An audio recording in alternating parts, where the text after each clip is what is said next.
Hello, everyone. My name is Mr. Pippin at Joy Preparatory Academy. It's reading month, and typically we invite the parents in to read to the students. Unfortunately, we can't do that this year, but we still wanted to provide that opportunity. If you're willing, I'll show you one way to do that. Of course, you can set up your camera phone or computer and record yourself.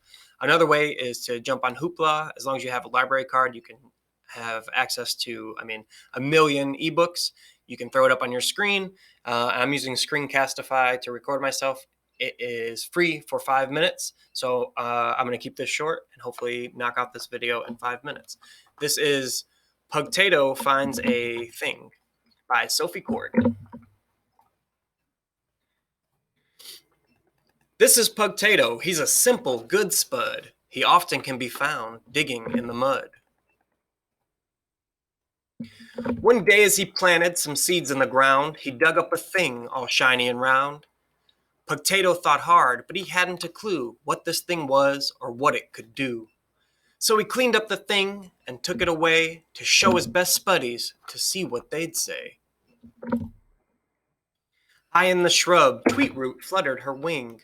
Tweetroot, come down. What on earth is this thing? That thing's for me to keep warm in my nest. So she plopped down upon it and puffed out her chest. Oh, that's much too warm now. I'm afraid we can't stay. Then Pugtato grabbed Thing, and they went on their way. He then asked Tomato, down by the puddle, do you know what this is? It has me befuddled. That thing is for bouncing, he croaked. What a treasure! And he gave it a wet, bouncy lick for good measure. Oh, this thing won't do. Oh, this won't do, Potato said with a sigh, and he took Thing away to give Pursnip a try. Pursnip was napping, which was not a surprise, but a woof from his friend made him open his eyes. Sorry to wake you, but I am confused. Can you tell me how this little thing should be used? Of course, Pursnip purred, as he stretched out his paws.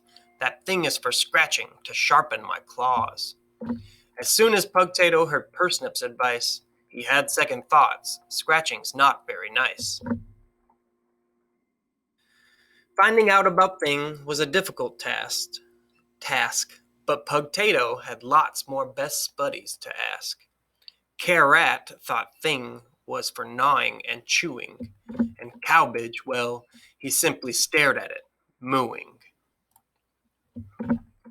Pugtato showed Thing to the 3 Brussels snouts. They snuffled and snorted that thing all about, but they snuffled so hard it shot up like a spring. Right to Cauliflower, who gave chase to the thing. Cauliflower was sure a new toy had been found, as he barked at Thing loudly and tossed it around. Now Pugtato was worried. He'd become quite attached. He didn't want Thing to get dirty and scratched.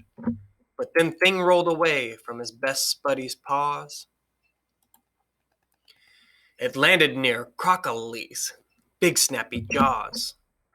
Oh dear, yelped Pugtato, that isn't good. And he ran off with Thing just as fast as he could. When he came to the field, there, mysterious and tall, stood Unicorn on the cob, the wisest of all. Hello, do you know what this strange thing might be? Like everyone else, you're much smarter than me. Oh, little Pugtato, you must follow your heart, for it holds all the answers and sets you apart. Pugtato stared hard at the thing he had found. Perhaps it's just shy, so it hides underground. I may not know much, but I know when I see a thing that needs hugs. So here's one from me. As Pugtato was wagging his cute tato tail, there suddenly appeared a curly, kale snail. Pugtato was happy, despite being muddy.